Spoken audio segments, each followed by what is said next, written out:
নমস্কার দর্শকবৃন্দ, আজ আমরা জানব গঙ্গার আবির্ভাবের সেই অলৌকিক ইতিহাস, যেখানে এক মহা তপস্বী রাজার ত্যাগ আর শিব মহাদেবের করুণা মিলিত হয়ে এই পৃথিবীতে এনেছিল পবিত্র গঙ্গা দেবীকে। এই কাহিনীর কেন্দ্রবিন্দুতে রয়েছেন রঘুবংশের মহান রাজা ভগীরথ। তার পিতৃপুরুষ অর্থাৎ রাজা সগরের 60,000 পুত্র এক অশ্বমেধ যজ্ঞের সময় তাদের হারিয়ে যাওয়া ঘোড়া খুঁজতে গিয়ে কপিল মুনির আশ্রমে প্রবেশ করেন।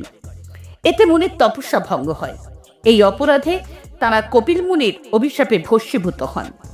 তাদের আত্মা তখনও মর্তে মোক্ষ পায়নি। তাদের মুক্তি দিতে প্রয়োজন ছিল স্বর্গীয় গঙ্গাজলের স্পর্শ, কিন্তু তখন গঙ্গা ছিলেন স্বর্গলোকে দেবলোকের নদী। রাজা ভগীরথ ঠিক করলেন তিনি গঙ্গাকে পৃথিবীতে নিয়ে আসবেন। এই উদ্দেশ্যে তিনি শুরু করলেন কঠোর তপস্যা, প্রথমে ব্রহ্মার, পরে মহাদেবের। বহু বছর তপস্যার পর ব্রহ্মা রাজি হলেন গঙ্গাকে মর্তে পাঠাতে, কিন্তু একটাই শর্ত ছিল, গঙ্গার প্রবল ধারা পৃথিবী সহ্য করতে পারবে না। তাঁকে ধারণ করতে হবে এমন এক শক্তিকে যিনি তার গতি রোধ করতে পারবেন। তখন রাজা ভগীরথ শুরু করলেন মহাদেবের উপাসনা। শিবজি তুষ্ট হয়ে প্রতিশ্রুতি দিলেন তিনি নিজের জটাজলে গঙ্গাকে ধারণ করবেন।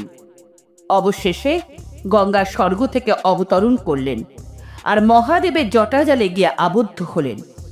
সেখান থেকে তিনি ধীরে ধীরে বেরিয়ে এলেন এক শান্ত কোমল ধারা হয়ে।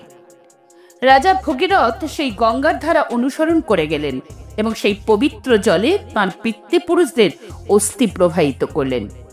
এইভাবে তাঁরা পেয়েছিলেন মোক্ষ বা চিরমুক্তি। আজও আমরা গঙ্গাকে ভাগীরথী বলে ডাকি, কারণ রাজা ভগীরথের ত্যাগ আর নিষ্ঠা ছাড়া এই অবতরণ সম্ভব হতো না। গঙ্গা শুধু একটি নদী নয়, তিনি জীবনের প্রতীক, পবিত্রতার প্রতীক এবং শিবের করুণার চিহ্ন।